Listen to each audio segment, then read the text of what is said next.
The military is at the center of oil theft. And we have to make this very, very clear to the Nigerian public.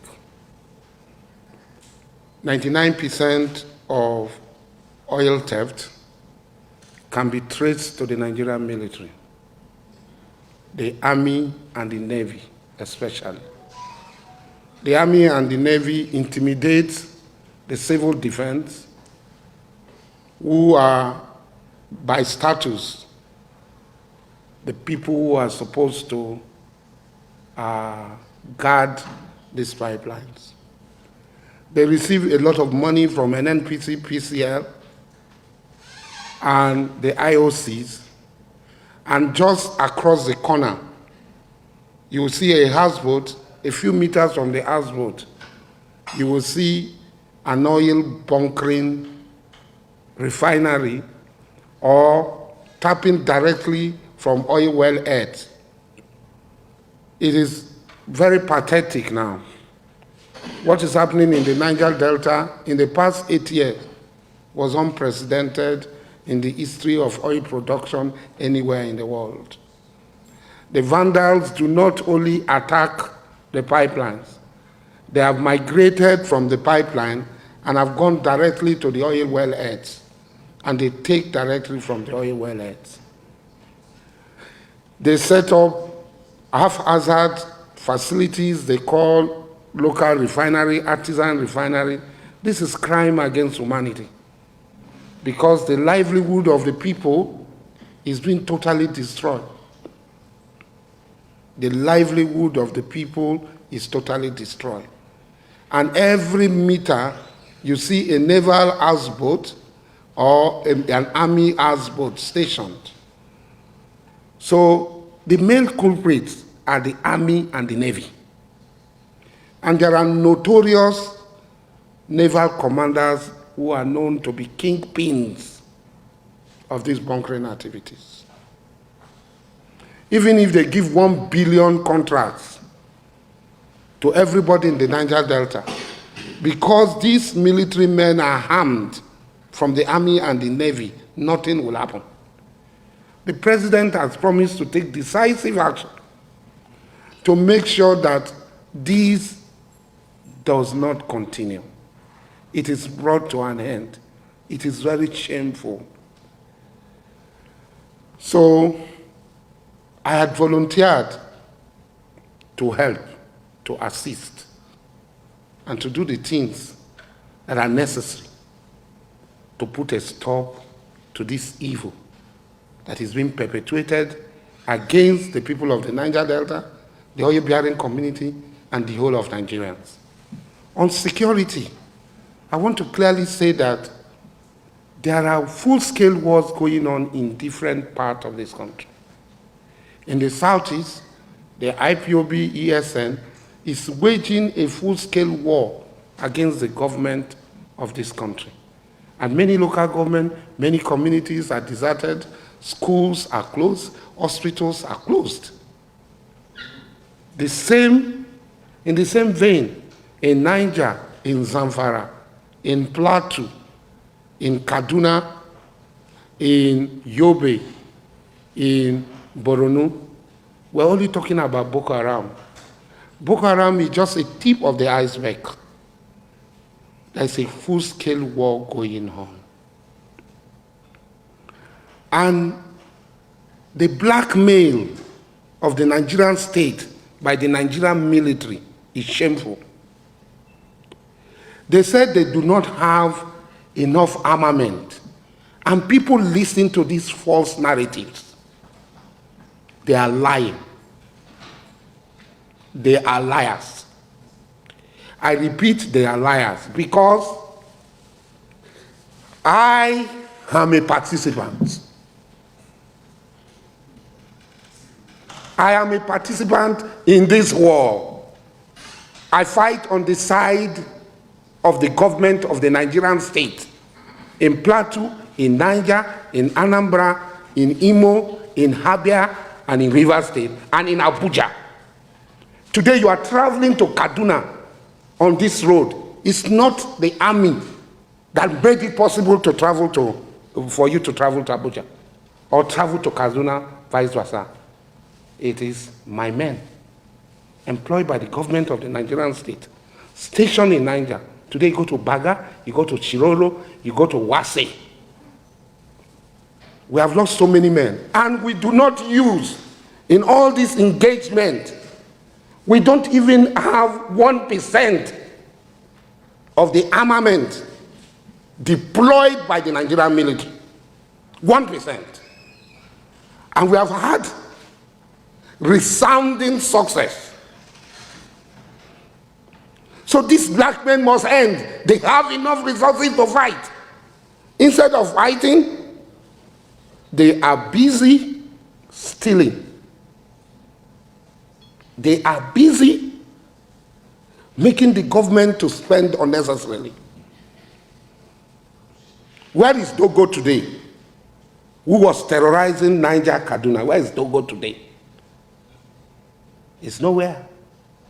Because he had been served his dish that he was serving other people. So, well, let us be able to support the government and don't listen to these false narratives. Because somebody must tell the truth. Hey, we don't have arms. An average person is carrying 2 magazines of AK-47 bullets. The Nigerian army is carrying inside their truck 20, 30 cans. 2 magazines of AK-47 is 25 rounds of ammunition. 700 or 750 make up a can. They call it sanding. And they have 20, 25, 30 in their distance. They will leave on slight attack. They will abandon these weapons for the bandits, the insurgents, to take them, to capture them. So in actual fact, the insurgents are harvesting from the Nigerian military and police to further their insurgency. And most of these people, are they actually insurgents? They are mere criminals. They are mere criminals. You go to some camps, you find 200 vehicles stolen from people. Who are the owners of these vehicles? They cut these vehicles into parts, they sell them.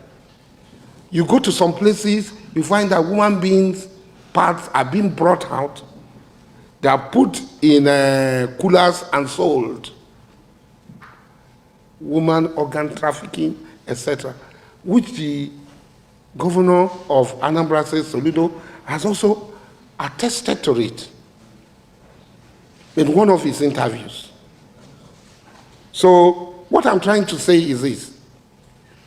I, as a person who is in the know, I have given, even before the president came, I knew that we had never had any person like him aspiring for this position. I'm not flattering him now. I said it before the primaries. I said it during the course of the election. I said it after the election. So all the forces of evil and darkness came together to fight to make sure that Ahmed Bola Tinubu did not become president of Nigeria. Because they are benefiting from the institution failure that is going on. Why is NDDC not working? Because there are people from here who go and collect all the money from NDDC. All the money. The NDDC, MD, and the board members only want to survive. Let me just take my bread and water. Let them not sack me. So they take all this thing. At the amnesty program, it's the same thing. They just go collect everything. And it is the people that are sitting there that suffers. How can somebody say 500 billion a month? You are using it to lift people out of poverty. Do you know how many industries that will set up? Do you know how many agricultural settlements that will set up? Where did the money go to? How can somebody say we use $10 billion, almost $8 trillion, to service the gluttonous appetite of a few people like us at the expense of the masses.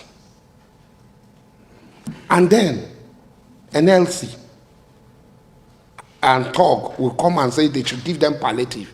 What is the proportion? What is the percentage of members of NLC and TOG, vice versa the total population of Nigeria? Why will we operate an apartheid system of rewarding a few people at the expense of the generality of the people? Why would they have palliative cushioning? The woman in Lotugbene, the woman at Kola who is switching, or the woman somewhere at Agayi who is swimming, does she have that same palliative? Have we not been having this palliative? Did you not have PTF? Did you not have this road maintenance, what do they call it? FEMA? They are all content pipes. They achieved nothing. They are conduit pipes. The president should not listen to such advice. Channel the money to fix our education. Channel the money to fix our health, fix our road, fix our agriculture. Don't tell me that they are going to give loan. Agricultural loan is being given by the central bank. How many people access it? A few people. They access billions. Do they pay back?